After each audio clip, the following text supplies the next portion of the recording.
Hey guys, welcome back to another Atlas Archives exploration, where we uncover the extraordinary stories hidden within the world's most captivating nations. Tonight, we're venturing to Colombia, a country that somehow managed to squeeze 2 oceans, 3 mountain ranges, and enough biodiversity to make Charles Darwin weep with joy into a space roughly the size of Texas. Talk about geographic overachievement. From the emerald coffee plantations of the Andes to the pristine beaches where the Caribbean meets the Pacific, Colombia defies every attempt at simple categorization. This is a land where ancient gold-working civilizations created artifacts so stunning they inspired legends of El Dorado, where salsa rhythms drift through colonial streets, and where a nation has transformed itself from headlines of conflict to becoming Latin America's most surprising success story. Tonight's journey will take us through over 12,000 years of human ingenuity, from the sophisticated urban planning of pre-Columbian peoples to the reggaeton beats currently conquering global playlists. We'll explore how geography shaped destiny, how resilience became a national characteristic, and why Colombia might just be the most underestimated country on the continent. Drop a comment letting us know where you're listening from, whether it's a cozy evening in Copenhagen or a morning commute in Montreal. This community spans the globe beautifully. Now then, let's discover why Colombia has been quietly writing one of South America's most remarkable stories. Chapter 1: Introduction and Geographic Foundation. Picture, if you will, a country that refused to pick just one personality. Colombia is that friend who couldn't decide between beach days and mountain hiking, so simply chose both, then added some rainforest adventures and desert expeditions for good measure. Officially known as the Republic of Colombia, this remarkable nation covers an impressive 1,141,748 square kilometers, making it roughly the size of California and Texas combined, though infinitely more caffeinated. What makes Colombia truly unique among its South American siblings is its delightful geographical indecision. It's the only country on the continent that managed to secure prime real estate on both the Caribbean Sea and the Pacific Ocean, as if it were an overzealous real estate investor who couldn't resist waterfront property on both coasts. This dual maritime heritage has shaped Colombian culture, cuisine, and consciousness for centuries, creating a nation that looks both inward to the continental heartland and outward to the infinite possibilities of 2 great oceans. Let us begin our geographic journey by understanding Colombia's position on our blue planet. Situated in the northwestern corner of South America, Colombia serves as a crucial bridge between North and South America, sharing borders with 5 nations like a friendly neighbor who somehow ended up adjacent to everyone at the continental block party. To the northwest lies Panama, that slender isthmus that connects 2 continents and gave the world a rather impressive canal. Moving clockwise around Colombia's borders, we encounter Venezuela to the northeast, Brazil to the southeast, Peru to the south, and Ecuador to the southwest. The capital city of Bogotá sits proudly in the heart of the country, perched at an elevation of 2,640 meters above sea level on a high plateau in the Cordillera Oriental of the northern Andes Mountains. At this elevation, Bogotá holds the distinction of being one of the highest capital cities in the world, where visitors often discover that climbing a flight of stairs suddenly requires the stamina of a mountaineer. The city houses approximately 8 million souls within its metropolitan area, making it not just Colombia's largest urban center, but one of the most populous cities in all of South America.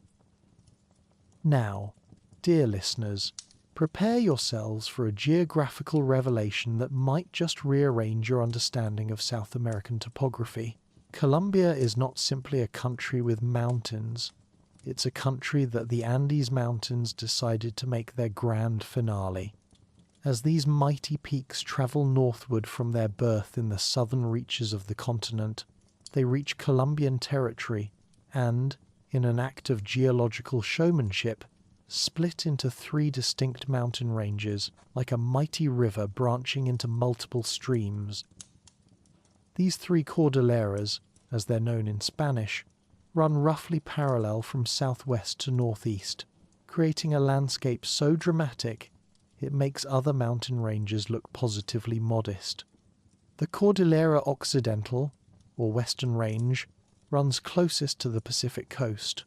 The Cordillera Central, or Central Range, commands the middle position, and the Cordillera Oriental, or Eastern Range, extends toward the Caribbean and Venezuelan border. Between these massive mountain walls lie two of Colombia's most important river valleys, carved by the Magdalena and Cauca rivers, which have served as highways for civilization for thousands of years. But here's where Colombia's geography becomes delightfully theatrical. Rising from the Caribbean coastal plain like a geological non sequitur stands the Sierra Nevada de Santa Marta, a mountain range that exists entirely independently of the Andes system. This coastal range reaches heights of over 5,700 meters at its twin peaks, Pico Cristobal Colón and Pico Simón Bolívar, both named for rather important historical figures we'll encounter later in our journey. What makes this range particularly remarkable is that it rises directly from sea level to snow-capped peaks in a distance of less than 50 kilometers, creating the most dramatic elevation change from ocean to alpine conditions found anywhere on Earth. The Sierra Nevada de Santa Marta represents more than just an impressive geological feature. It's a biological island in the sky, harboring ecosystems and species found nowhere else on our planet. Indigenous communities have called these slopes home for millennia, developing complex societies in vertical archipelagos of climate zones that range from tropical beaches to permanent glaciers within our afternoon's journey.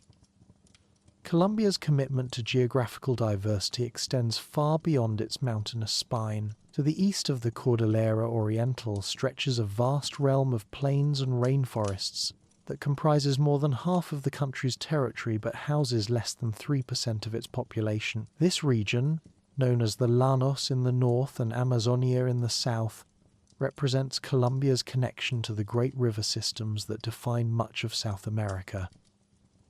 The northern section, called Los Llanos, or the Eastern Plains, forms part of the immense Orinoco River basin. Here, endless grasslands stretch toward the horizon like a terrestrial ocean, broken only by gallery forests that follow meandering rivers and scattered palm groves that punctuate the savanna like natural monuments. During the wet season, much of this region transforms into a temporary wetland, while the dry season reveals plains so vast they challenge the human capacity to comprehend such scale. Moving southward, the grasslands gradually give way to the Amazon rainforest, where Colombia claims its share of the world's largest tropical rainforest system. Here, mighty rivers like the Caquetá and Putumayo begin their long journey toward the Atlantic Ocean, carrying with them the runoff from the eastern slopes of the Cordillera Oriental and the rainfall from some of the wettest places on Earth. Speaking of wet places, we must discuss Colombia's Pacific coast, a region that has taken the concept of precipitation to levels that would make a meteorologist weep with either joy or despair. The Choco region, which encompasses much of Colombia's Pacific lowlands, receives annual rainfall that can exceed 10,000 millimeters in some areas. To put this in perspective, London, famous for its rain, receives approximately 600 millimeters per year. The Choco doesn't just rain, it practically exists in a permanent state of atmospheric waterfall. This extraordinary precipitation creates one of the most biodiverse regions on Earth, where dense tropical rainforests grow right to the edge of dark sand beaches, and rivers carry such volumes of water that they can change course seasonally.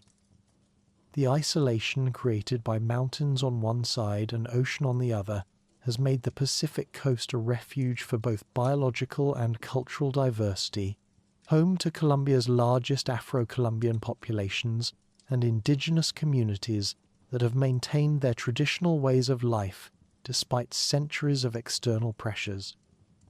The Caribbean coast presents an entirely different personality, like Colombia's more extroverted cousin who loves parties and sunshine. Here, the landscape varies from the humid tropical coastlands around the mouth of the Magdalena River to the arid desert of La Guajira Peninsula, where the continent finally surrenders to the Caribbean Sea in a landscape so starkly beautiful it seems almost extraterrestrial.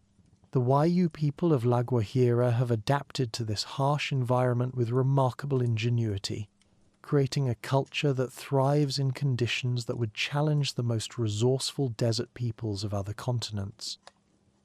Colombia's river systems deserve special recognition as the circulatory system of this geographically complex nation. The Magdalena River, Colombia's principal waterway, rises in the southern mountains and flows northward for over 1,500 kilometers through the Central Valley between the Cordillera Central and Cordillera Oriental, before emptying into the Caribbean Sea near the historic port of Barranquilla. For centuries, the Magdalena served as Colombia's main highway, carrying everything from people and goods to ideas and cultural influences between the coast and the interior highlands. The Colca River follows a similar north-south orientation in the valley between the Cordillera Occidental and Cordillera Central, though it eventually joins the Magdalena before reaching the sea. These two river systems have been absolutely crucial to Colombian civilization, providing not only transportation routes, but also fertile alluvial soils that support agriculture and the hydroelectric potential that powers much of modern Colombia. To truly understand Colombia's geographic complexity, we must consider how this diversity translates into distinct, natural regions that function almost like separate countries within a single nation. Geographers typically divide Colombia into 6 natural regions, each with its own climate, ecology, culture, and economic characteristics. The Andean region encompasses the 3 cordilleras and their intervening valleys, housing approximately 78% of Colombia's population, despite representing only about 1/3 of the national territory. This concentration exists because the varied elevations within the Andean region create a mosaic of climates and growing conditions that have supported dense human settlement since pre-Columbian times. From the coffee-growing slopes of the Cordillera Central to the flower-exporting plains around Bogotá, the Andean region remains the demographic and economic heartland of modern Colombia. The Caribbean region stretches along the northern coast, encompassing not just beaches and ports, but also the mighty Magdalena River Delta, the snow-capped Sierra Nevada de Santa Marta, and the desert peninsula of La Guajira. This region serves as Colombia's window to the wider Caribbean world, where Spanish colonial cities like Cartagena became crucial links in the global networks of empire and trade. The Pacific region, dominated by the incredibly biodiverse Choco, represents one of the wettest and most biologically rich areas on our planet. Despite its ecological importance, it remains sparsely populated and economically marginalized, a situation that reflects both the challenges of its extreme climate and the historical patterns of Colombian development that favored the more accessible Andean and Caribbean regions. The Orinoquia region encompasses the northern portion of the eastern plains, a vast grassland ecosystem that extends into Venezuela and supports extensive cattle ranching as well as emerging oil and gas production. This region has traditionally been Colombia's frontier, where the culture of the llanero, or plainsman, developed a distinct identity based on cattle herding, horseback riding, and the endless horizons of the savanna. The Amazon region represents Colombia's share of the world's largest tropical rainforest, a realm of incredible biodiversity that remains largely untouched by modern development.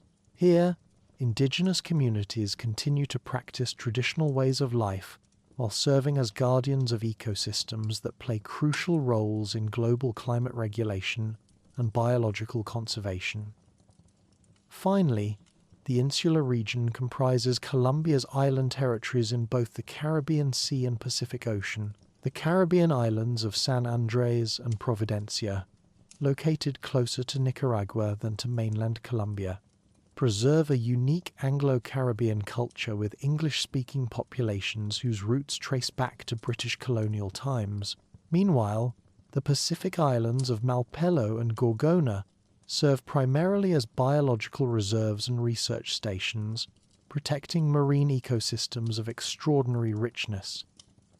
This geographic diversity has profound implications that extend far beyond simple physical description. The varied climates and elevations create what Colombians call pisos térmicos, or thermal floors, altitude-based climate zones that allow the cultivation of tropical, temperate, and even some cold climate crops within a single country. A journey from the Caribbean coast to the high Andean plateaus can take a traveller from banana plantations through coffee farms to potato fields and flower greenhouses, all within a few hours' drive. The isolation created by mountain barriers and dense forests has also profoundly influenced Colombian culture and history. Different regions develop distinct identities, accents, cuisines, and traditions that persist today.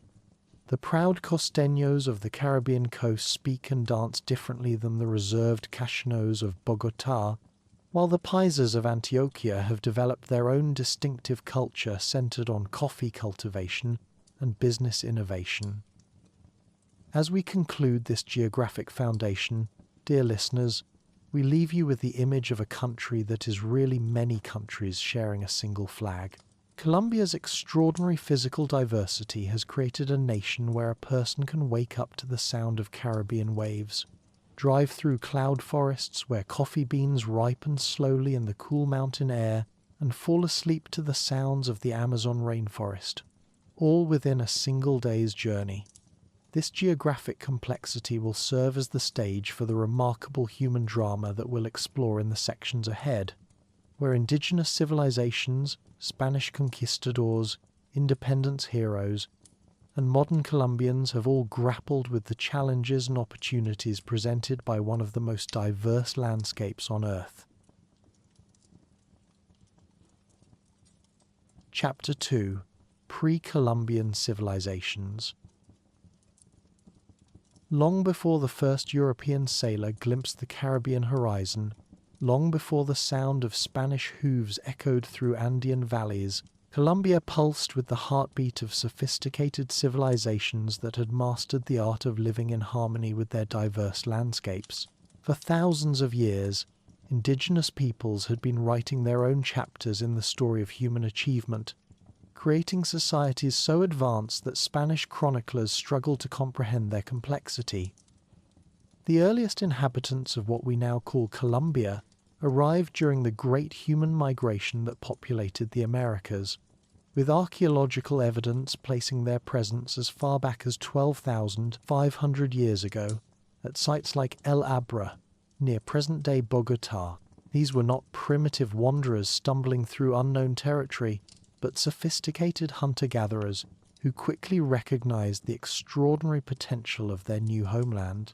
They established trade networks, developed specialized tools, and began the long process of adaptation that would eventually produce some of the most remarkable civilizations in the pre-Columbian Americas.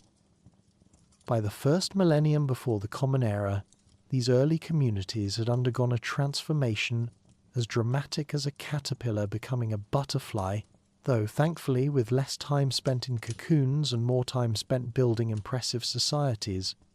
The transition from nomadic hunting and gathering to settled agriculture marked the beginning of what archaeologists call the formative period, when permanent villages sprouted across Colombia's varied landscapes, like mushrooms after rain, each one representing a small victory of human ingenuity over environmental challenge. The agricultural revolution in Colombia was particularly remarkable because of the country's geographic diversity, which demanded different solutions in different regions. In the high Andean plateaus, indigenous peoples learned to cultivate potatoes and quinoa at altitudes that would challenge modern mountain climbers. In the fertile river valleys, they developed sophisticated irrigation systems for growing maize and beans. Along the coasts, they balanced farming with fishing and salt production, creating complex economic networks that connected mountains to sea. This agricultural mastery provided the foundation for population growth, social stratification, and the cultural flowering that would characterize Colombia's pre-Columbian civilizations. Among the most sophisticated of these societies were the Muisca, also known as the Chibcha, who inhabited the high plateau around present-day Bogotá. The Muisca represent one of history's most successful examples of making the best of what you have, transforming the challenges of high-altitude living into the advantages of an advanced civilization.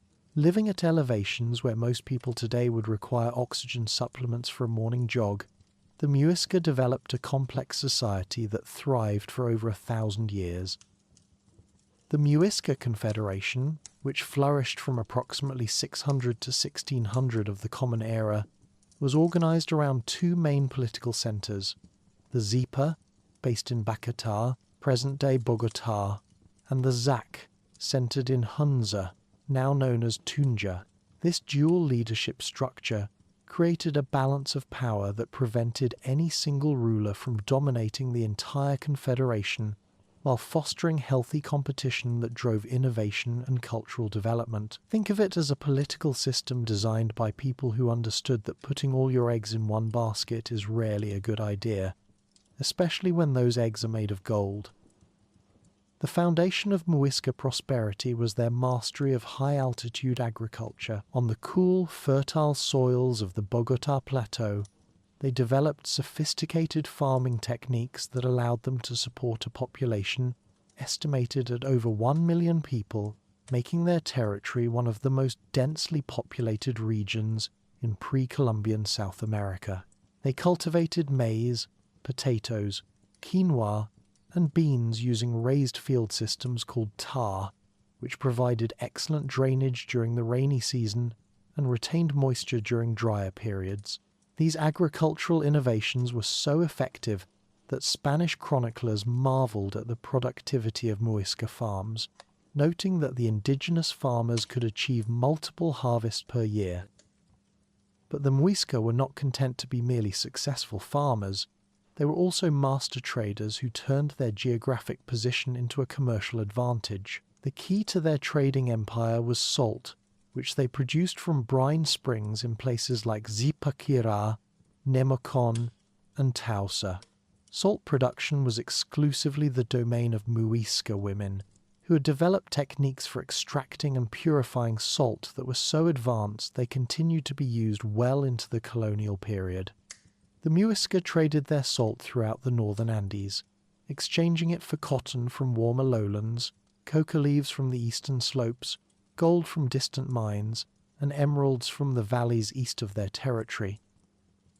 This trading network made the Muisca incredibly wealthy, though they measured wealth differently than most societies. While they valued gold highly, they did not use it as currency in the way Europeans understood money. Instead, gold served primarily ceremonial and religious purposes, transformed into intricate offerings called tunjos that were used in rituals to honor their gods. These small golden figurines, depicting everything from human figures to animals to complex ceremonial scenes, represent some of the finest metalwork produced in pre-Columbian America. The most famous of these artifacts, the Muisca raft, now housed in Bogotá's Gold Museum, depicts the legendary El Dorado ceremony in exquisite detail. The El Dorado legend, which would drive Spanish conquistadors to extraordinary lengths in their quest for gold, originated from an actual Muisca religious ceremony held at Lake Guatavita.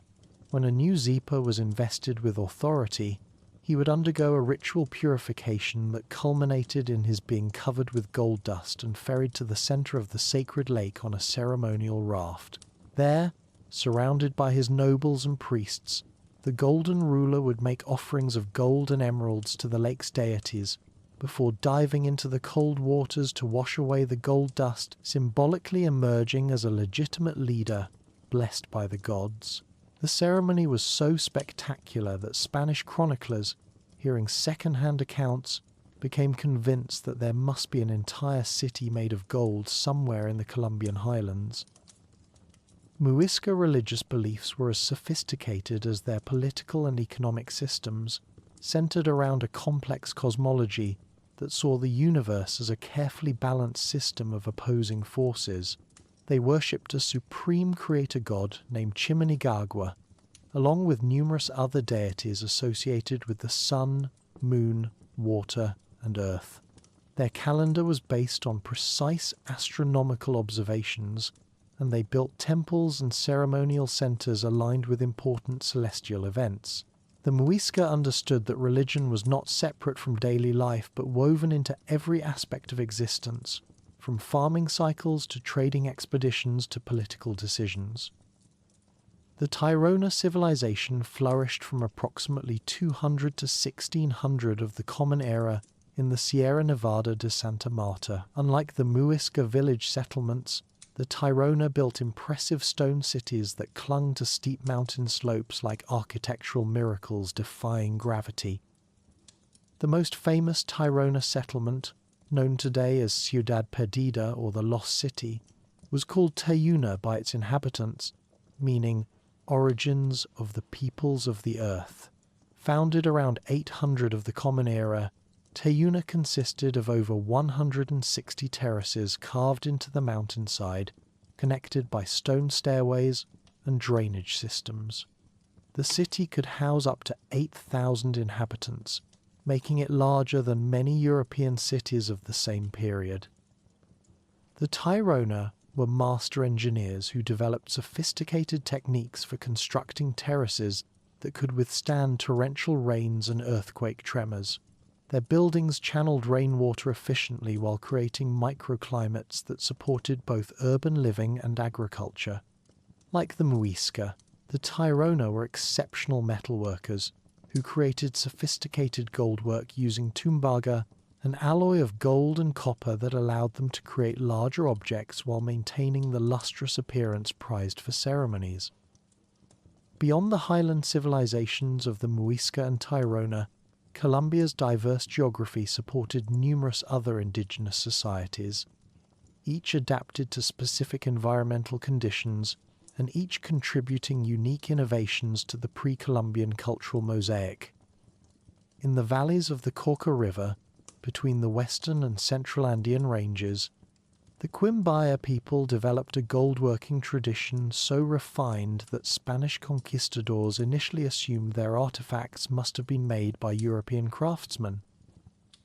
The Quimbaya civilization flourished from approximately the 1st century before the Common Era through the 10th century, reaching its artistic zenith during the period known as the Quimbaya Classic, from the 4th to 7th centuries. Their territory encompassed what are now the departments of Caldas, Risaralda, and Quindio, regions that today form the heart of Colombia's coffee-growing zone. The Quimbaya chose their location well. The fertile volcanic soils of the Cauca Valley provided excellent conditions for agriculture, while the region's position between mountain ranges made it a natural corridor for trade between different ecological zones. The artistic legacy of the Quimbaya includes some of the most technically accomplished metalwork ever produced in the Americas. Their goldsmiths perfected the lost wax casting technique, allowing them to create objects of extraordinary complexity and delicacy. The most famous Quimbaya artifact, the Poporo Quimbaya housed in Bogotá's Gold Museum, demonstrates their technical mastery in every detail. This ceremonial vessel, used for storing lime consumed with coca leaves during religious ceremonies, stands as a testament to their understanding of both metallurgy and artistic design. Its elegant proportions and flawless execution have made it a symbol of Colombian cultural heritage, featured on the country's currency and serving as an ambassador of pre-Columbian achievement. The Quimbaya were particularly renowned for their production of poperos, specialized containers used in the ritual consumption of coca leaves. These vessels were not merely functional objects but complex symbolic expressions of their spiritual beliefs. The ritual of coca chewing was central to Quimbaya religious practice, serving as a means of communicating with deities and ancestors, while also providing practical benefits for people living and working at high altitudes. The poperos themselves were often decorated with human and animal figures that reflected their understanding of the interconnections between the natural and supernatural worlds. In the upper Magdalena River Valley, the San Agustin culture created the largest collection of megalithic sculptures in South America. Active from the 1st to 8th centuries of the Common Era, they carved stone statues up to 4 meters tall depicting gods, warriors, shamans, and supernatural beings. These monuments were associated with elaborate burial complexes aligned with celestial events, suggesting sophisticated astronomical knowledge and religious traditions, emphasizing shamanic transformation. In the Cauca region, the Tierra culture created elaborate underground burial chambers carved directly into volcanic bedrock. These hypogea featured painted walls with geometric patterns in red, black, and yellow pigments, connected by spiral staircases and carefully planned passageways. Each chamber represented a complete underground environment, symbolizing the underworld where the deceased would continue their existence. Beyond these major civilizations, dozens of smaller societies flourished across Colombia's varied landscapes. The Calima people mastered hydraulic engineering in the western mountains, while the Zenu developed raised field agriculture for coastal plains. The Tolima created distinctive geometric gold ornaments, and the Tumaco culture along the Pacific coast produced sophisticated ceramic sculptures that captured human emotion with remarkable skill. What united these diverse cultures was their sophisticated adaptation to Colombia's challenging geography. All developed agricultural systems suited to their environments, from highland potato cultivation to coastal fishing. All created religious traditions emphasizing harmony between humans and nature. All produced skilled craftwork that served both practical and spiritual purposes, and all participated in trade networks that connected mountains to coast, highlands to rainforest. The religious life of Colombia's indigenous peoples reflected deep understanding of natural cycles and spiritual forces. Unlike European traditions that emphasized dominion over nature, Colombian cosmologies portrayed humans as participants in larger natural systems, requiring respectful behavior. Shamanism provided frameworks for understanding spiritual forces governing weather, health, and community well-being. The use of sacred plants like coca leaves and tobacco was integrated into ceremonies that maintained both individual and community spiritual balance. As the 15th century drew to a close, these diverse civilizations continued to evolve and adapt, unaware that their world was about to be forever changed by the arrival of visitors from across the Atlantic. The sophisticated societies that Spanish conquistadors encountered in the early 16th century represented the culmination of thousands of years of indigenous innovation and adaptation. From the gold-rich ceremonies of Lake Guatavita to the terraced cities clinging to Sierra Nevada slopes, from the underground galleries of Tierra to the raised fields of the coastal plains, Colombia's pre-Columbian peoples had created a cultural landscape of extraordinary complexity and beauty. Their achievements in agriculture, engineering, metallurgy, and art would profoundly influence the colonial society that emerged after Spanish conquest, leaving legacies that continue to shape Colombian culture today. But before we explore that dramatic encounter between worlds, let us pause to appreciate the remarkable civilizations that had made Colombia one of the most culturally diverse and technically advanced regions in the pre-Columbian Americas. Chapter 3: Spanish Conquest and Colonial Period. The year 1525 marked a turning point in Colombian history when Spanish conquistador Rodrigo de Bastidas established Santa Marta on the Caribbean coast, Colombia's oldest continuously inhabited European settlement. This modest outpost, perched between the Sierra Nevada mountains and the turquoise waters of the Caribbean Sea, represented the beginning of a transformation so profound it would reshape every aspect of life in what the Spanish would call the New Kingdom of Granada. Bastidas was no ordinary conquistador driven solely by gold lust and glory seeking. A successful merchant from Triana near Seville, he had already explored the Colombian coast in 1501, mapping its contours and discovering the mouth of the mighty Magdalena River. When he returned to establish Santa Marta nearly a quarter-century later, he brought with him a somewhat revolutionary approach to colonization. He strictly prohibited his men from brutally exploiting the indigenous population and insisted on fair trading practices. This enlightened policy, while admirable in principle, proved less popular with his soldiers, many of whom had signed up for conquest with dreams of easy wealth dancing in their heads. The tension between Bastidas's ethical approach and his men's expectations came to a violent climax when he refused to share the substantial amount of gold he had acquired through trade with local indigenous groups. His explanation that the gold was needed to support the colony rather than line private pockets did not sit well with soldiers who had endured tropical diseases, hostile encounters, and miserable living conditions while watching their commander accumulate wealth. Led by his own lieutenant, Villafuerte, approximately 50 disgruntled men conspired to murder their leader. One night, while Bastidas slept, they attacked and stabbed him 5 times, though he survived long enough to cry out and summon help.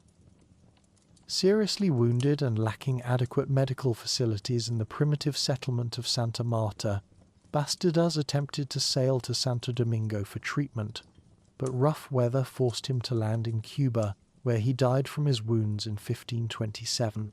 His death symbolically foreshadowed the violent contradictions that would characterize Spanish rule in Colombia, caught between imperial ambitions for wealth and the occasional genuine desire to govern justly.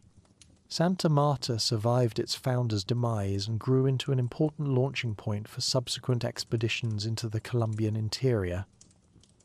The next major step in Spanish expansion came in 1533 when Pedro de Heredia founded Cartagena de Indias, which would become one of the most important ports in the Spanish Empire. Unlike the modest Santa Marta, Cartagena was conceived from the beginning as a major commercial and military center, strategically positioned to control access to the Magdalena River and serve as a fortress, protecting Spain's treasure fleets from pirates and foreign powers. The city's magnificent walls, many of which still stand today, took over 2 centuries to complete and represent one of the most impressive examples of Spanish colonial military architecture in the Americas. While these coastal settlements established Spanish footholds on the Caribbean, the most consequential expedition in Colombian history was already being planned in Santa Marta. In April of 1536, a lawyer-turned-conquistador named Gonzalo Jiménez de Quesada set out from Santa Marta with approximately 800 Spanish soldiers, numerous indigenous carriers, and African slaves on what would become one of the most profitable yet deadly expeditions of the Conquest period. Quesada's mission was to follow the Magdalena River into the interior and discover the source of the golden treasures that had been appearing on ships arriving from the mysterious lands beyond the coastal mountains. The Quesada expedition was larger than the combined forces that had conquered the mighty Aztec and Inca empires, yet it faced challenges that would have daunted even the most experienced conquistadors. The journey up the Magdalena River proved to be a nightmare of biblical proportions, with tropical diseases, hostile indigenous groups, treacherous rapids, and supply shortages reducing the massive force to a shadow of its original strength. After 11 months of marching through dense tropical forests, crossing swollen rivers, and fighting both human enemies and the relentless Colombian environment, only 179 men survived to reach the high plateau where the Muisca Confederation held sway. What these exhausted, disease-ravaged survivors discovered when they finally reached the Bogotá Plateau in early 1537 made their suffering seem worthwhile, at least from their Spanish perspective. The Muisca Confederation represented exactly the kind of sophisticated, wealthy civilization that Spanish dreams were made of. A populous society with abundant gold, extensive trade networks, impressive agricultural systems, and enough political organization to make conquest both challenging and rewarding. The Spanish were particularly amazed by the fertility of the highland plateau, where indigenous farmers achieved multiple harvests per year, using techniques so advanced that Spanish chroniclers struggle to describe them adequately. The conquest of the Muisca unfolded as a complex drama of diplomacy, intimidation, and violence that would be repeated across the Americas, with variations depending on local circumstances. When Quesada's forces first encountered Muisca settlements, they found a confederation already weakened by internal disputes between different chiefs. The Spanish, displaying the tactical cunning that characterized successful conquistadors, quickly learned to exploit these divisions, forming alliances with some Muisca leaders while threatening others, playing different factions against each other in classic divide-and-conquer fashion. The Muisca Zipatisquisusa initially attempted to resist the Spanish invasion, organizing attacks against the foreign intruders and trying to rally his subjects to expel the bearded strangers with their terrifying horses and thunder weapons. However, the Spanish technological advantages in metallurgy and military tactics, combined with the psychological impact of horses and firearms on indigenous populations that had never encountered such things, proved decisive in early confrontations. Spanish armor could deflect indigenous weapons, while Spanish swords, crossbows, and primitive firearms could penetrate indigenous defenses with devastating effect. More importantly, the Spanish understood that conquest was not simply a military affair, but a complex political process requiring the cooperation of at least some indigenous leaders. They cultivated relationships with Muisca chiefs who were willing to collaborate, offering protection from rivals and promising to respect local customs in exchange for submission to Spanish authority. The caciques of Chía and Suba were among the first to submit to Spanish rule, providing the conquistadors with local knowledge, food supplies, and legitimacy that proved crucial to establishing lasting control over the region. By the end of 1538, Quesada had established Spanish authority over most of the Muisca territory and founded 3 settlements that would become the foundation of Spanish colonial administration. Santa Fe de Bogotá, established in August 1538 on the site where the Muisca village of Bacatá had stood, became the capital of what the Spanish designated as the New Kingdom of Granada. The choice of location was deliberate, placing the Spanish colonial capital at the heart of the former Muisca Confederation, while taking advantage of the high plateau's defensible position and agricultural potential. However, Quesada's triumph was complicated by the unexpected arrival of 2 rival expeditions that challenged his claims to the newly conquered territory. Sebastián de Belalcázar, one of Francisco Pizarro's captains who had participated in the conquest of Peru, arrived from the south with his own force seeking new territories to conquer. Simultaneously, the German explorer Nicolaus Federmann approached from Venezuela, representing the Welser banking family that had received trading rights in that region from the Spanish crown. The convergence of 3 separate conquistador expeditions on the Bogotá Plateau created a diplomatic crisis that required resolution by the Spanish crown itself. Rather than fight among themselves and potentially lose everything to indigenous resistance, the 3 conquistadors agreed to return to Spain and submit their competing claims to royal arbitration. This decision reflected the fundamentally legalistic nature of Spanish colonialism, which relied on royal approval and proper documentation to legitimize conquest and rule. In July 1539, all three expeditions departed from Cartagena for Spain, where they would spend years in courts and bureaucratic offices arguing their respective cases before royal officials who had never set foot in the Americas. The Spanish crown's eventual decision established the legal framework that would govern Colombian territory for the next 3 centuries. The new Kingdom of Granada was placed under the jurisdiction of the Viceroyalty of Peru, with its capital at Lima, while Quesada received recognition as the legitimate discoverer, but not as governor of the territory. This arrangement reflected Spanish administrative preference for professional bureaucrats over conquistadors when it came to actual governance, recognizing that the skills required for conquest were not necessarily the same as those needed for effective colonial administration. The establishment of Spanish colonial rule transformed Colombian territory through institutions designed to extract wealth while maintaining order. The encomienda system became the primary mechanism for organizing indigenous labor, granting Spanish colonists the right to demand work and tribute from indigenous communities. This system created a colonial hierarchy with Spanish-born peninsulares at the top, followed by criollos, mestizos, indigenous peoples, and enslaved Africans. The Catholic Church provided education, social services, and ideological justification for Spanish rule. Missionaries established schools and churches while working to suppress indigenous religious practices. Spanish colonial cities like Bogotá became centers of administration, featuring central plazas surrounded by government buildings and cathedrals, designed according to European urban planning principles. Colombian gold production provided steady revenue for the Spanish crown, worked by indigenous and African labor under harsh conditions. In 1717, administrative reforms created the Viceroyalty of New Granada, elevating Bogotá to capital of a viceroyalty encompassing present-day Colombia, Panama, Ecuador, and Venezuela.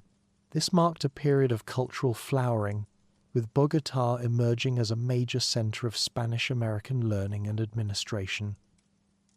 However, Bourbon reforms also introduced new taxes that generated resentment. The Comunero Rebellion of 1781 represented the first major challenge to Spanish authority, demonstrating growing tensions between administrative efficiency and colonial autonomy. Enlightenment ideas filtering into the colony provided intellectual frameworks for criticizing colonial rule.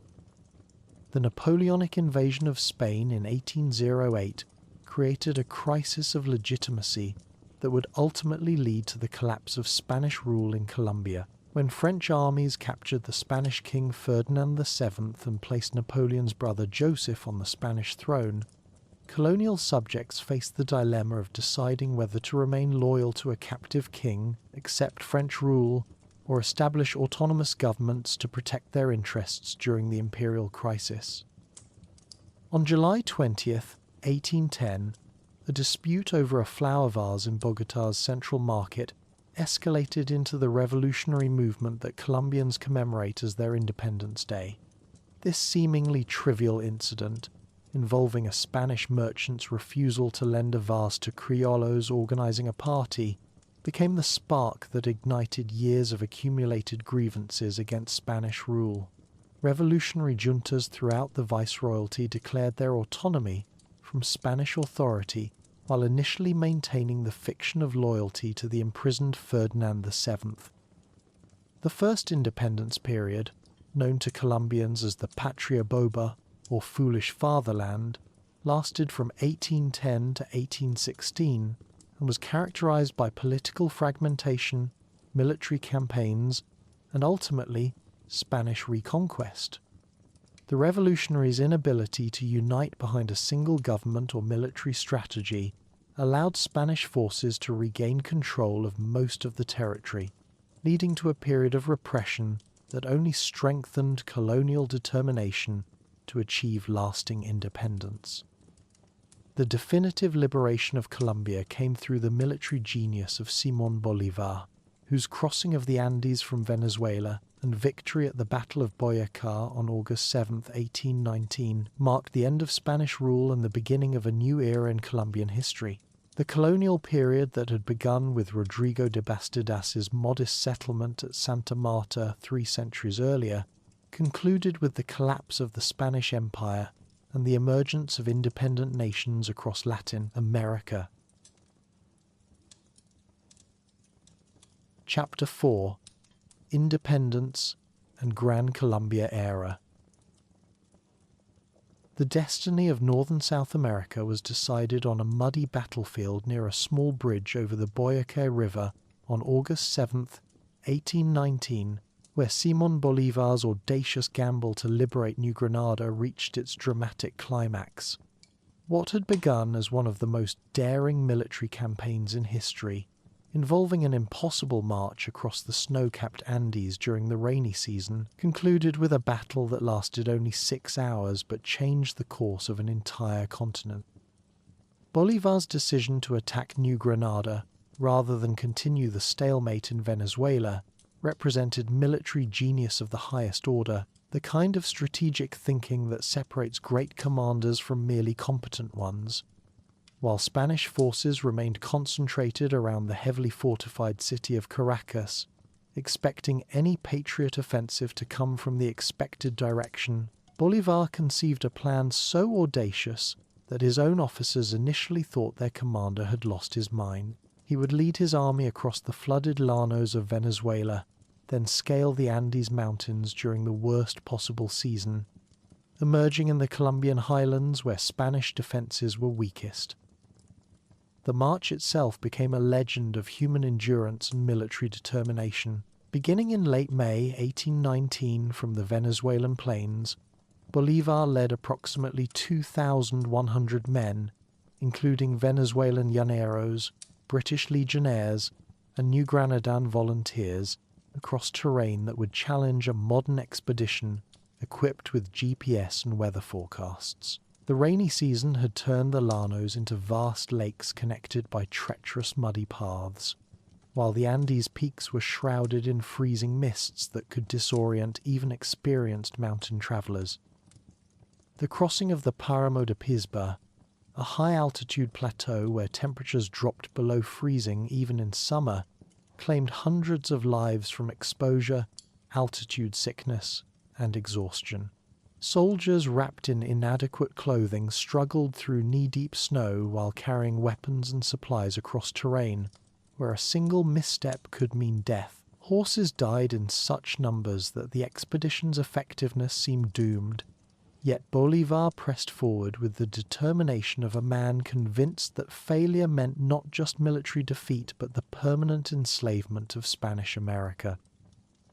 When Bolívar's surviving forces finally descended from the Andes into the valleys of central New Granada, they achieved complete tactical surprise.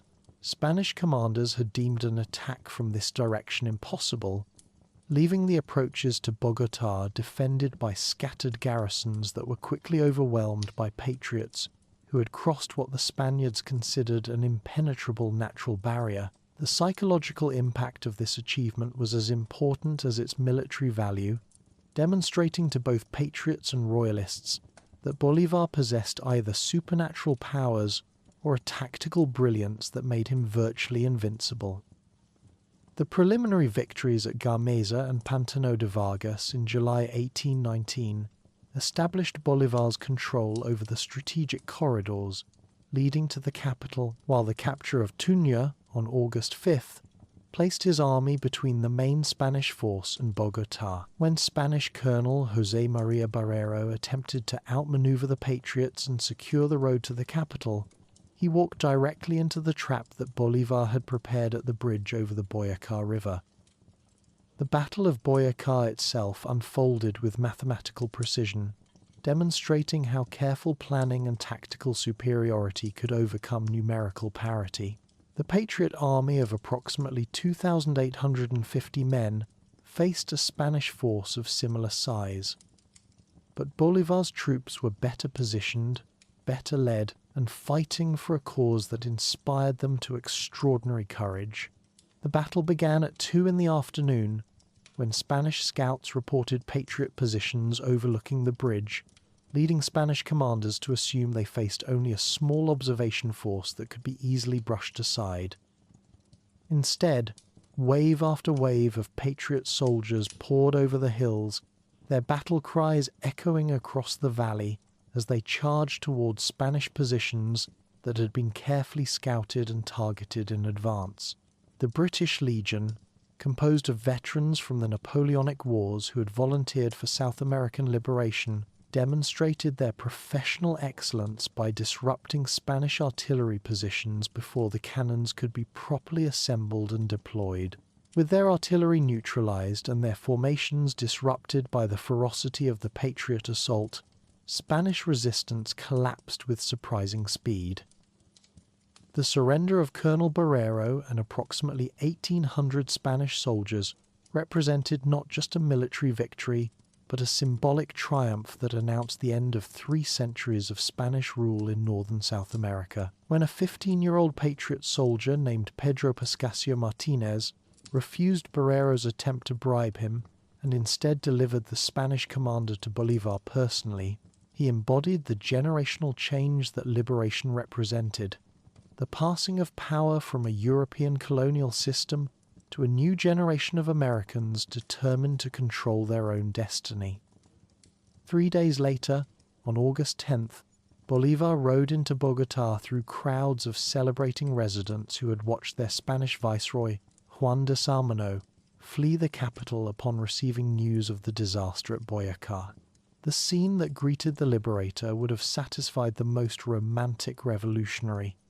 Citizens throwing flowers, church bells ringing, and prominent Creoles who had hedged their bets during the independence struggle, now rushing to pledge their loyalty to the victorious patriot cause.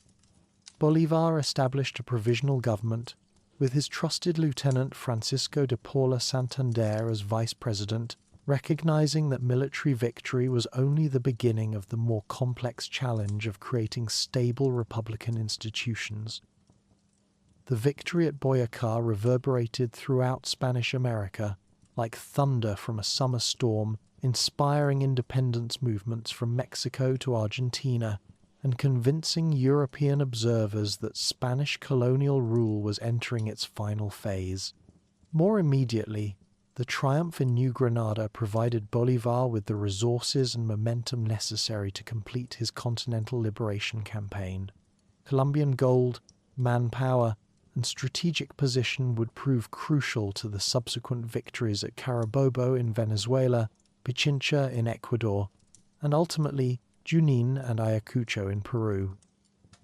In December 1819, the Congress of Angostura formally proclaimed the creation of Gran Colombia, fulfilling Bolívar's vision of uniting the former viceroyalty of New Granada into a single powerful republic capable of defending its independence and competing with European powers. The new nation encompassed present-day Colombia, Venezuela, Ecuador and Panama, creating one of the largest countries in the world, with a population of approximately 3 million people spread across territories that stretched from the Caribbean to the Amazon and from the Pacific to the Guianas. Bolívar's conception of Gran Colombia reflected both his military experience and his political philosophy, influenced by years of studying European political systems and observing the challenges facing the new United States. He believed that only a large, centralized republic with a strong executive could successfully resist both Spanish reconquest attempts and the internal divisions that had weakened previous independence movements. The new nation would need to balance the demands of regional autonomy with the requirements of effective central government, a challenge that would prove more difficult than defeating Spanish armies. The early years of Gran Colombia were dominated by the continuing struggle to complete the liberation of Spanish America, with Bolívar spending more time on campaign than in the capital. His absence from Bogotá meant that day-to-day administration fell to Vice President Santander, whose legal training and organizational skills made him an effective administrator, but whose cautious approach to political change sometimes frustrated Bolívar's more revolutionary ambitions. The relationship between the two men reflected broader tensions within the independence movement between those who prioritized military action and those who emphasized institutional development. The Constitution of Cúcuta, adopted in 1821, established the legal framework for Gran Colombia while attempting to balance competing demands for centralization and regional autonomy. The document created a unitary republic with a strong presidency, bicameral legislature, and independent judiciary, while also providing for provincial governments that could address local concerns. However, the Constitution's centralist orientation disappointed those who favored federal arrangements that would give greater autonomy to Venezuela, Ecuador, and other regions with distinct economic and cultural characteristics. Economic challenges plagued Gran Colombia from its inception, as the wars of independence had devastated productive infrastructure while creating enormous foreign debts that consumed much of the new government's revenue. The British loans that had financed Bolívar's military campaigns carried onerous terms that required debt service payments, even when the government struggled to fund basic administrative functions. Agricultural production, disrupted by years of warfare and the flight of Spanish colonial administrators, recovered slowly and unevenly across the vast territory. The slave trade and slavery itself presented moral and practical dilemmas that divided Gran Colombian society and complicated efforts to create unified national institutions. While independence leaders had proclaimed liberty and equality as fundamental principles, the economic importance of slave labor in regions like the Cauca Valley made immediate abolition politically impossible. The gradual emancipation laws adopted during the independence period represented compromises that satisfied neither committed abolitionists nor defenders of the slave system. Regional tensions grew as the threat of Spanish reconquest receded and different areas began asserting their interests more forcefully. Venezuelan llaneros expected political influence commensurate with their military contributions, while coastal merchants sought favorable economic policies. Ecuador, incorporated only in 1822, remained underrepresented and resentful of policies serving primarily Colombian and Venezuelan interests. The personalist nature of politics complicated institutional stability, as loyalty to individual leaders often trumped constitutional principles. Bolívar's prestige made him indispensable for unity, but also a target for those fearing dictatorship. Regional caudillos like José Antonio Páez commanded personal followings that challenged central authority, creating parallel power structures that undermined government legitimacy. By 1826, tensions erupted when Páez refused military conscription orders from Bogotá, declaring Venezuelan self-government. The Cosiata movement forced Bolívar to choose between military action and political compromise. His decision to pardon Páez temporarily restored peace, but encouraged other regions to challenge national policies through separation threats. The economic crisis deepened throughout the 1820s as foreign debt service consumed increasing proportions of government revenue, while domestic tax collection remained inefficient and politically controversial. The British merchants who had provided loans and trade credits during the independence period now demanded payment at precisely the moment when Gran Colombian exports were struggling to compete in international markets. Corruption scandals involving foreign loan negotiations further undermined public confidence in national institutions. Bolívar's growing authoritarianism reflected both his personal frustrations with political opposition and his genuine conviction that only strong executive power could preserve the unity he had fought so hard to achieve.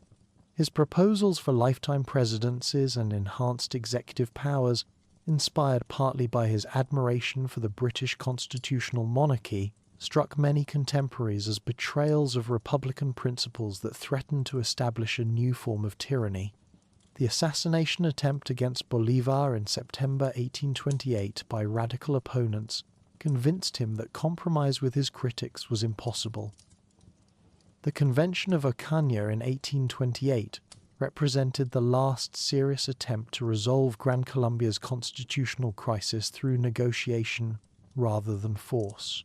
When Bolívar's supporters walked out rather than accept a federal constitution that would have decentralized power, the convention collapsed and removed any pretense that the country's fundamental problems could be solved through democratic deliberation. Bolívar's subsequent assumption of dictatorial powers accelerated the separatist movements he had hoped to prevent. Venezuela's formal separation in 1830, ratified by a convention in Valencia under Paez's leadership, marked the beginning of Gran Colombia's final dissolution. Ecuador followed suit in the same year under Juan José Flores, leaving only New Granada and Panama under the original Gran Colombian government. Bolívar's resignation from the presidency in 1830 removed the last symbol of continental unity, while his death from tuberculosis on December 17th of that year eliminated any possibility of restoration. The final dissolution of Gran Colombia in 1831 created three independent republics, Venezuela, Ecuador, and New Granada, each inheriting the economic problems, institutional weaknesses, and regional divisions that had plagued the larger union. The Republic of New Granada, established in 1832 under President Santander, represented continuity with Gran Colombian institutions while acknowledging the reality of Venezuelan and Ecuadorian independence. Panama remained part of New Granada, though its geographic isolation and distinct economic interests would create recurring tensions.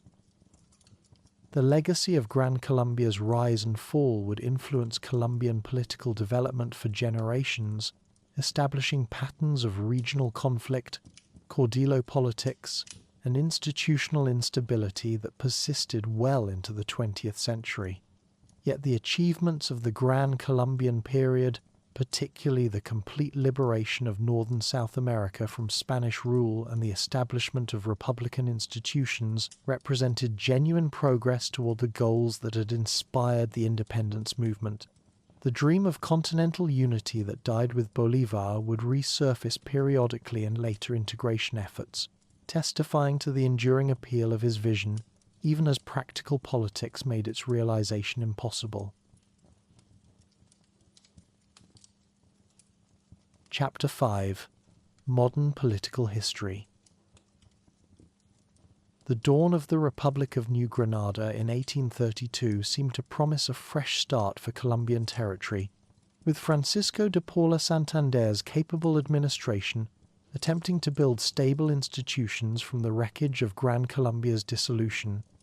Yet the patterns of regional conflict, cordillera politics, and constitutional instability that had destroyed Bolívar's continental dream proved more persistent than the optimistic founders of the new republic had anticipated.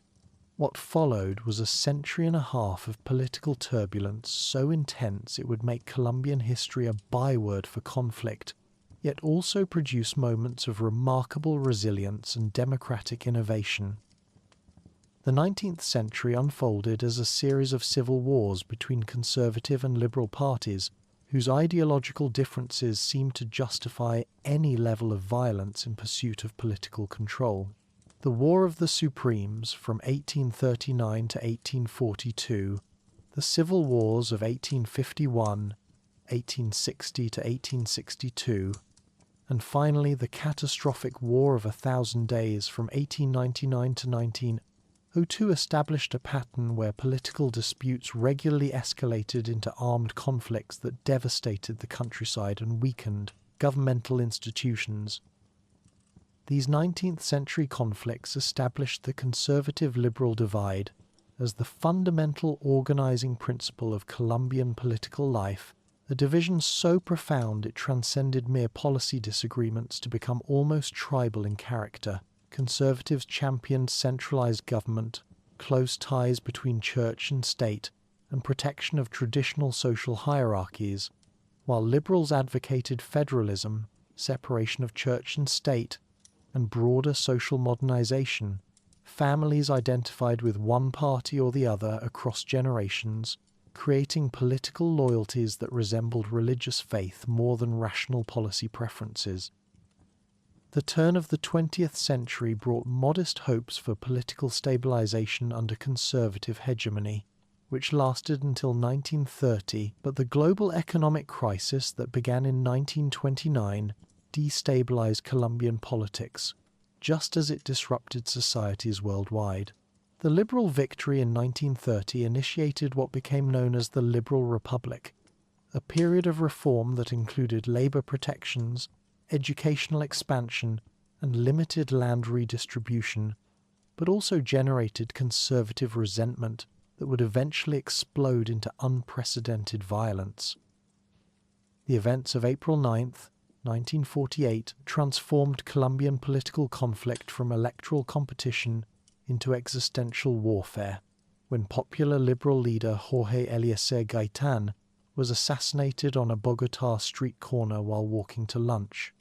Gaitan represented something genuinely threatening to traditional elites, a charismatic populist who appealed directly to the masses with promises of social reform and economic justice that transcended conventional party boundaries. His murder by a disturbed individual triggered riots in Bogotá so destructive they became known as the Bogotazo, leaving thousands dead and much of the capital in ruins.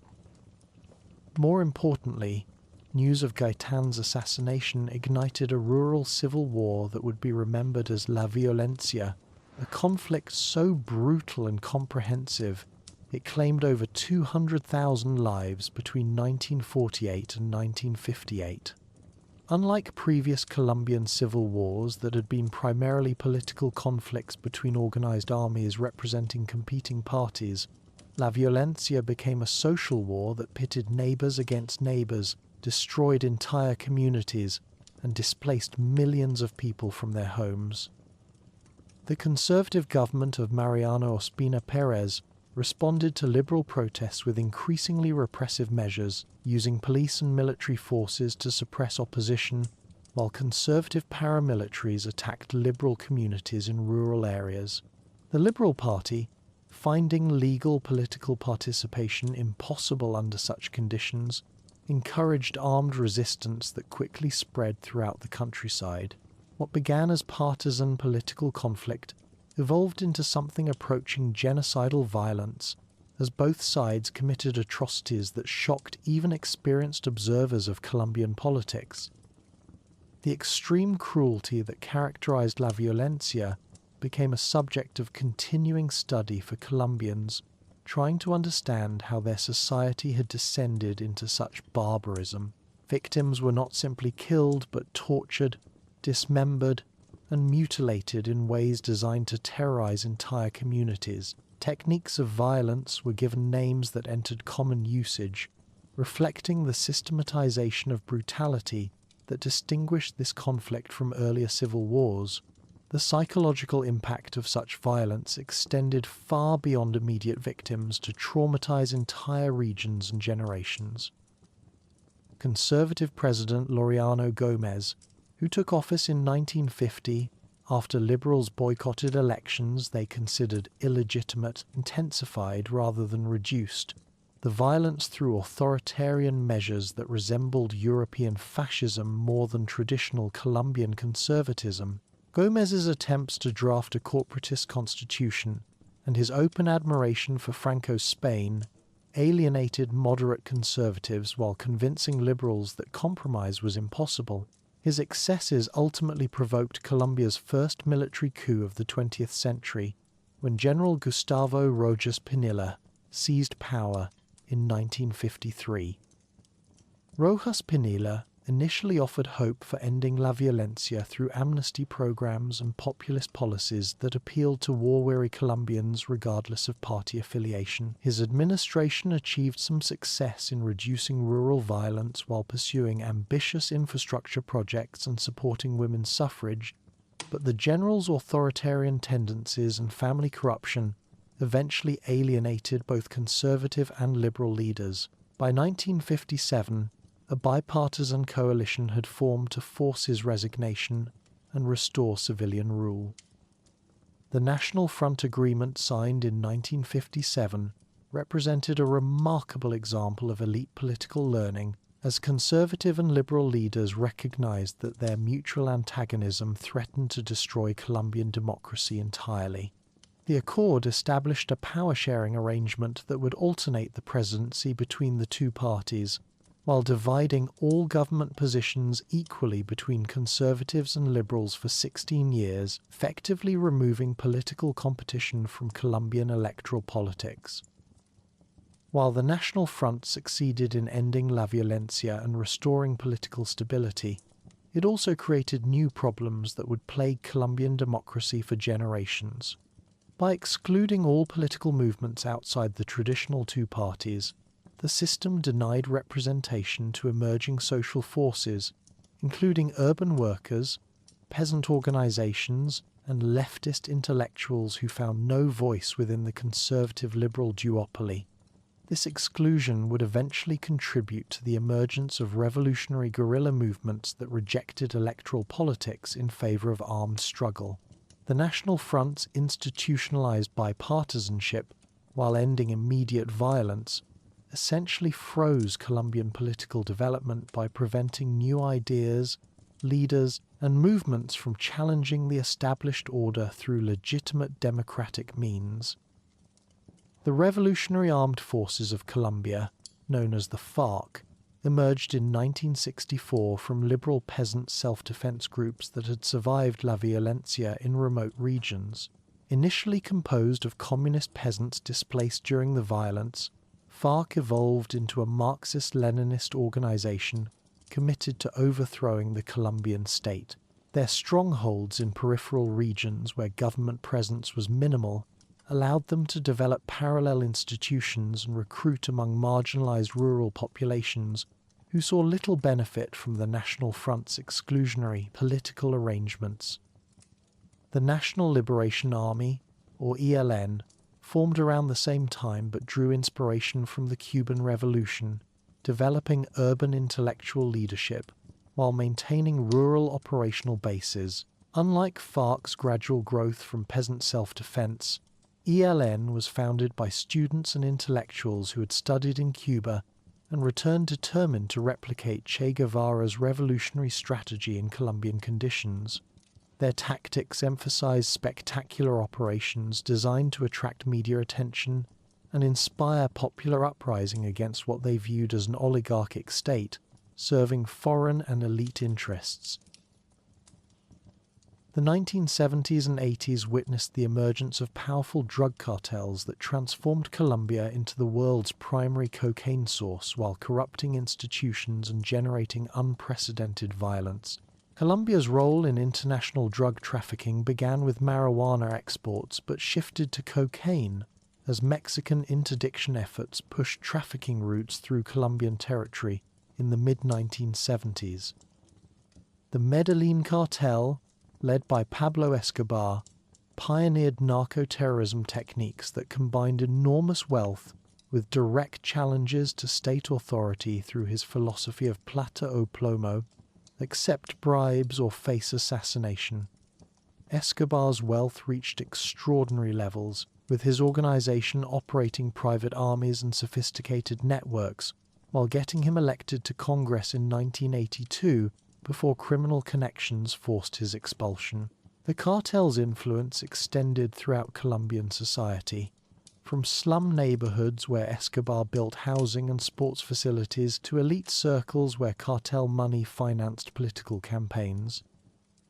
The Cali cartel represented a different model, preferring corruption and business sophistication to Medellin's spectacular violence, establishing international networks resembling multinational corporations more than traditional criminal gangs. Led by the Rodriguez Orejuela brothers, Cali developed distribution systems throughout North America and Europe, while maintaining lower profiles that allowed operation with less government interference.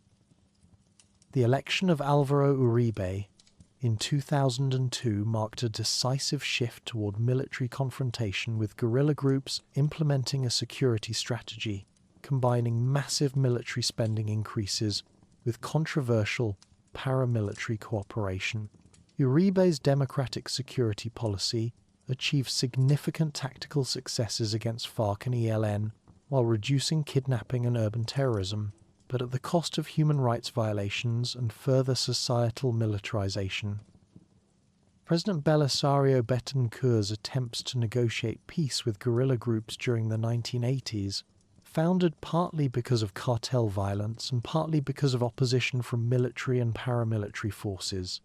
The Patriotic Union, a legal political party formed by FARC as part of peace negotiations, became the target of systematic assassination campaigns that killed over 3,000 party members, including 2 presidential candidates, demonstrating the impossibility of peaceful political participation for former guerrillas.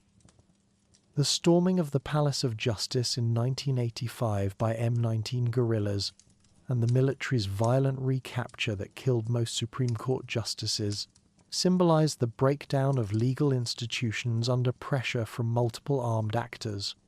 While responsibility lay with M19's decision to seize the building, the broader context of cartel intimidation and state weakness created conditions where such desperate actions seemed rational to revolutionary groups. Pablo Escobar's death in 1993 ended the classical cartel period, but created power vacuums filled by guerrilla groups, paramilitaries, and smaller criminal organizations. President Cesar Gaviria's constitutional reform in 1991 attempted to address conflict through expanded civil rights and citizen participation, though continuing violence undermined implementation. The 1990s saw paramilitary consolidation under the United Self-Defense Forces of Colombia, combining counterinsurgency with criminal interests while waging brutal campaigns against civilians suspected of supporting guerrillas. President Andrés Pastrana's peace process with FARC from 1998 to 2002 granted guerrillas a Switzerland-sized demilitarized zone, but collapsed amid mutual accusations of bad faith. The paramilitary demobilization process beginning in 2003 officially disbanded AUC organizations while promising reduced sentences for commanders who confessed crimes and provided victim reparations. However, critics noted that paramilitary structures often reformed under new names while continuing criminal activities, including drug trafficking and territorial control, suggesting that cosmetic changes mask continuing criminal networks.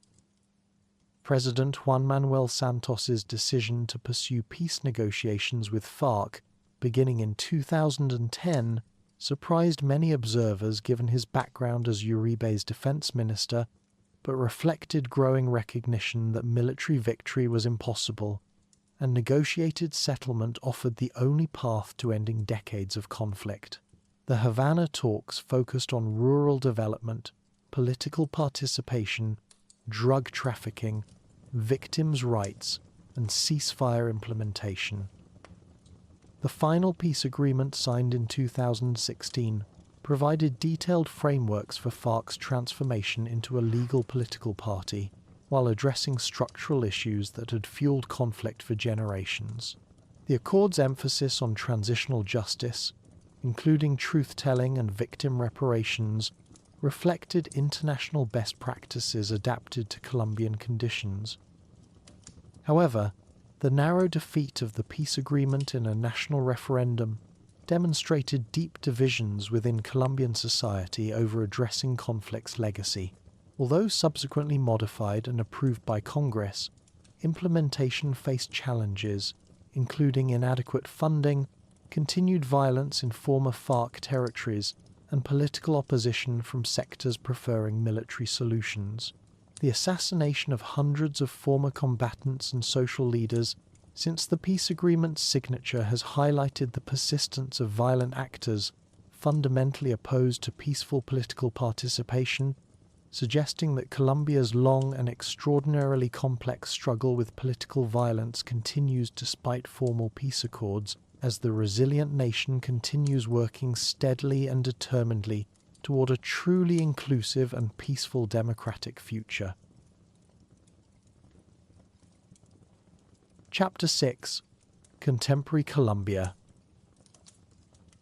The Colombia that emerges from the shadows of its turbulent 20th century represents one of Latin America's most remarkable transformations, a nation that has channeled its historic capacity for resilience and adaptation into building a modern dynamic society, while maintaining the cultural richness that makes it uniquely Colombian, from the bustling financial centers of Bogotá to the innovative urban laboratories of Medellin, from the cultural renaissance that has made Colombian music a global phenomenon, to the entrepreneurial energy that has positioned the country as a regional leader in technology and sustainability. Contemporary Colombia offers a compelling example of how nations can transcend their troubled pasts to build promising futures.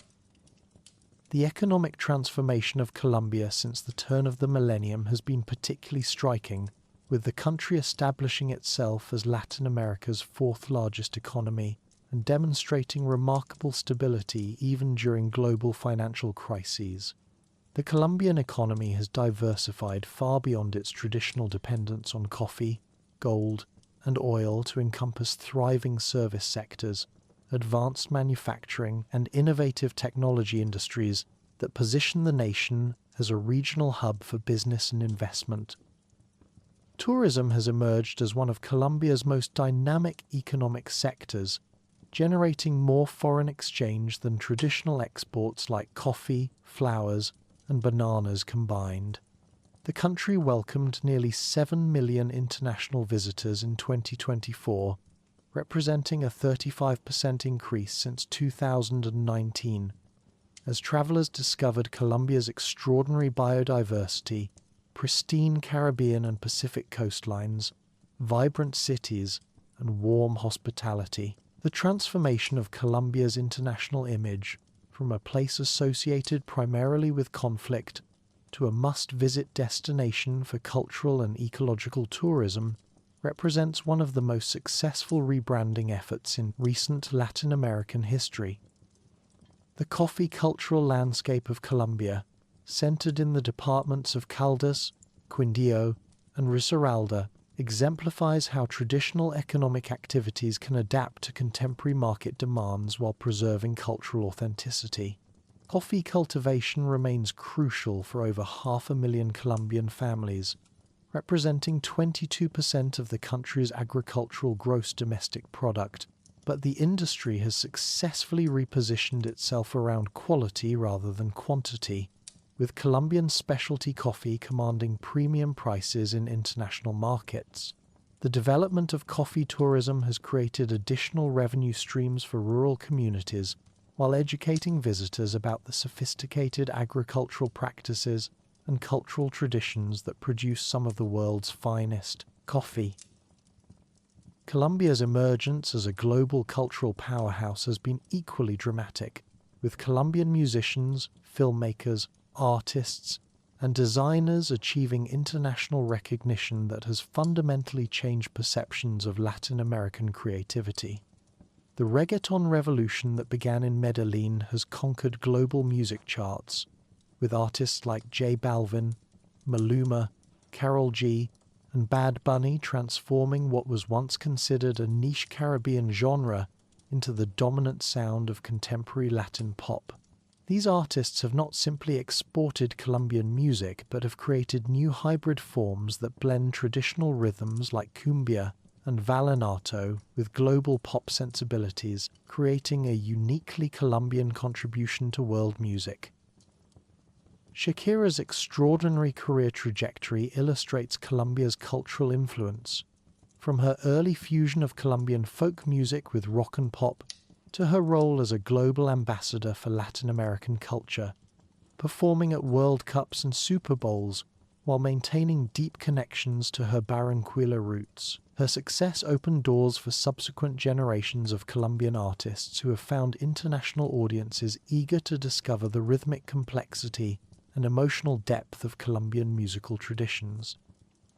The transformation of Colombian cities, particularly Medellin and Bogotá, offers compelling examples of how innovative urban planning can address social inequality while creating more livable, sustainable environments. Medellin's evolution from the world's most dangerous city in the 1990s to a model of urban innovation has attracted international attention and delegations from cities worldwide seeking to understand how architecture, transportation, and community engagement can catalyze social transformation.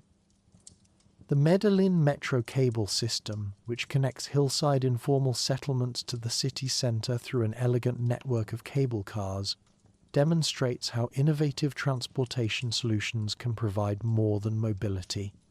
The system has reduced commuting times from over an hour to 10 minutes, while sparking economic development around stations, increasing property values, and providing residents of previously marginalized neighborhoods with dignified access to employment and educational opportunities. The integration of libraries, schools, and public spaces around metro stations has created community hubs that serve as catalysts for broader social and economic development. Bogotá's transformation has been equally impressive, though following different strategies adapted to its role as national capital and largest metropolitan area. The implementation of the Transmilenio bus rapid transit system, extensive bicycle infrastructure, and ambitious public space projects has improved quality of life for millions of residents, while establishing Bogotá as a regional leader in sustainable urban mobility. The city's Sunday ciclovia, which closes major streets to automobiles and opens them to cyclists and pedestrians, has been replicated in cities throughout Latin America and beyond. Colombia's commitment to environmental sustainability reflects both pragmatic recognition of the country's vulnerability to climate change and genuine appreciation for its extraordinary natural heritage.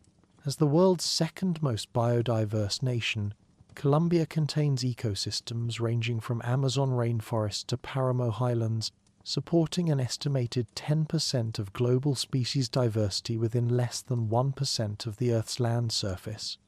The protection of this biological wealth has become both a national priority and an international responsibility.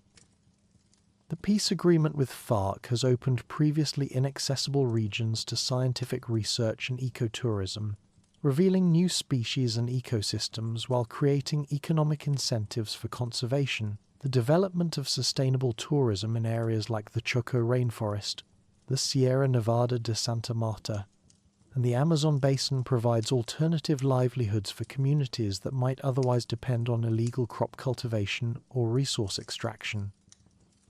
Colombia has positioned itself as a regional leader in renewable energy development, with ambitious goals for expanding solar and wind power generation, while maintaining its traditional reliance on hydroelectric power. The country's geographic diversity provides exceptional opportunities for renewable energy development, from abundant sunshine in the Caribbean and Orinoco regions to consistent wind patterns along both coastlines. These natural advantages, combined with supportive government policies, have attracted significant international investment in clean energy infrastructure. The technology sector has emerged as one of Colombia's most dynamic economic engines, with Medellin earning recognition as a regional innovation hub, nicknamed the Silicon Valley of Latin America, and Bogotá developing a thriving startup ecosystem that attracts venture capital investment from throughout the region and beyond. Colombia's large population of well-educated, bilingual professionals has made the country an attractive destination for business process outsourcing, while local entrepreneurs have created successful companies in areas ranging from financial technology to logistics, e-commerce, and artificial intelligence applications. The growth of Colombia's technology sector reflects broader improvements in educational infrastructure and human capital development that position the country to compete effectively in the global knowledge economy. The expansion of higher education access, particularly in science, technology, engineering and mathematics fields, has created a skilled workforce capable of supporting both multinational corporations, establishing regional headquarters, and domestic innovation initiatives. Universities in Bogotá, Medellín, and Cali have developed extensive research partnerships with international institutions while fostering entrepreneurship through sophisticated incubators and accelerators that support technology startups with funding, mentorship, and market access.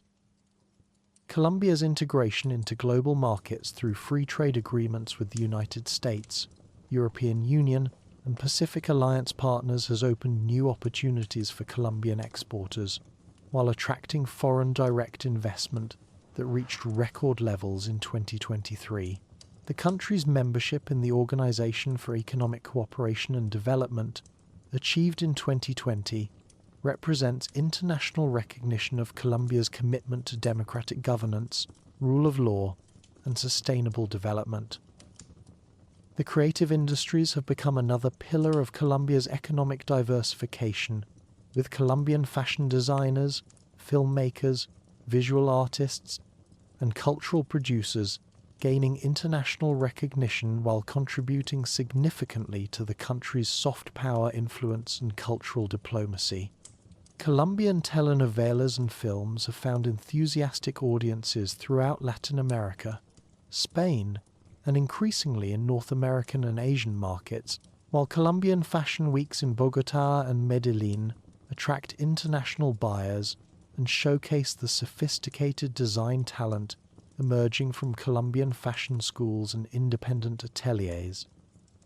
The country's rich tradition of handicrafts and artisanal production has discovered new markets through sophisticated e-commerce platforms and cultural tourism initiatives that connect international consumers directly with Colombian artisans. Indigenous communities in regions like La Guajira have found new economic opportunities by marketing traditional textiles and jewelry to global markets while maintaining the cultural authenticity and sustainable production methods that make their products distinctive and valuable. Food culture has emerged as another powerful avenue for Colombian international projection and cultural diplomacy, with restaurants serving sophisticated contemporary interpretations of regional Colombian cuisine opening in major cities worldwide, from New York to London to Tokyo. Colombian chefs have gained international recognition and prestigious culinary awards by elevating traditional ingredients and time-honored techniques while incorporating innovative global culinary trends, creating a sophisticated gastronomic scene that celebrates the country's extraordinary agricultural diversity and rich cultural heritage, while positioning Colombian cuisine among the world's most exciting culinary destinations. Despite these remarkable achievements, contemporary Colombia continues to grapple with significant challenges that require sustained attention and innovative solutions. Implementation of the peace agreement with FARC has proven more difficult than anticipated, with inadequate government presence in former conflict zones, allowing criminal organizations to fill power vacuums while threatening community leaders and former combatants who support the peace process. The assassination of hundreds of social leaders since the agreement's signing has highlighted the persistence of violence against those working for social change in rural areas. Social inequality remains one of Colombia's most pressing challenges, with significant disparities in income, education, and healthcare access between urban and rural areas and among different ethnic communities. While poverty rates have declined significantly over the past 3 decades, falling from 65% in 1990 to 27% in 2018, substantial segments of the population still lack access to quality education, healthcare, and economic opportunities. The COVID-19 pandemic exacerbated these inequalities, disproportionately affecting informal workers and vulnerable communities. Drug trafficking and associated violence continue to pose significant challenges, with criminal organizations adapting to government pressure by fragmenting into smaller, more flexible networks that are harder to combat. The cultivation of coca continues in remote areas, often in territories with limited government presence where farmers have few alternative livelihood options. Addressing this challenge requires not only law enforcement efforts but also comprehensive rural development programs that provide farmers with viable alternatives to illicit crop cultivation. Climate change poses particular risks for Colombia, given its dependence on agriculture and its vulnerability to extreme weather events. Rising temperatures and changing precipitation patterns threaten coffee cultivation in traditional growing regions, while deforestation in the Amazon contributes to global climate change while undermining Colombia's biodiversity conservation goals. The country has committed to reducing greenhouse gas emissions by 51% by 2030, while increasing protected area coverage and implementing comprehensive land use planning that balances development needs with environmental protection. Political polarization has intensified in recent years, reflecting broader global trends toward populism and ideological division. The election of Gustavo Petro as Colombia's first leftist president in 2022 has generated both hope and concern among different sectors of Colombian society, with supporters emphasizing the need for greater social equity and critics worrying about potential threats to economic stability and business confidence.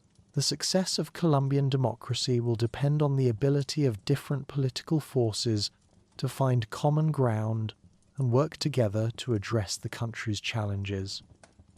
Corruption remains a persistent problem that undermines public trust in institutions and hampers effective governance. High-profile corruption scandals involving major infrastructure projects and political leaders have highlighted the need for stronger transparency mechanisms and judicial independence. Civil society organizations and international partners continue to support efforts to strengthen democratic institutions and promote accountability in public administration.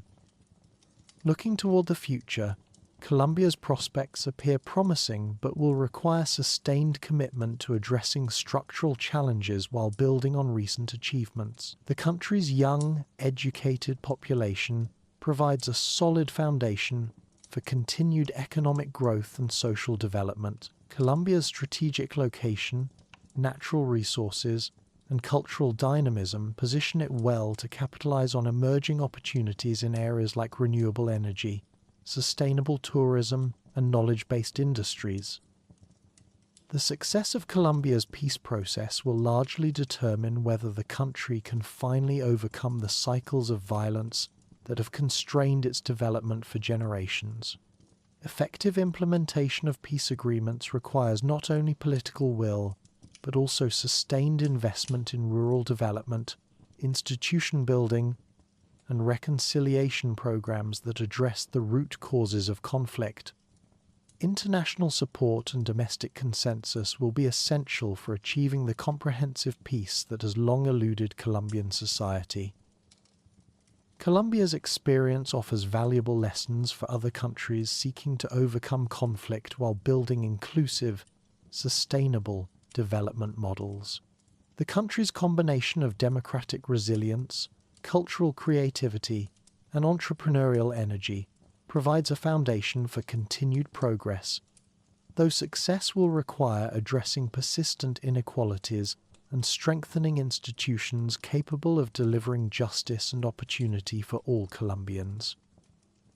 As Colombia continues writing the next chapter of its remarkable story, the nation stands poised between its complex past and its promising future, carrying forward the lessons learned from decades of struggle while embracing the opportunities created by peace, democracy, and global integration.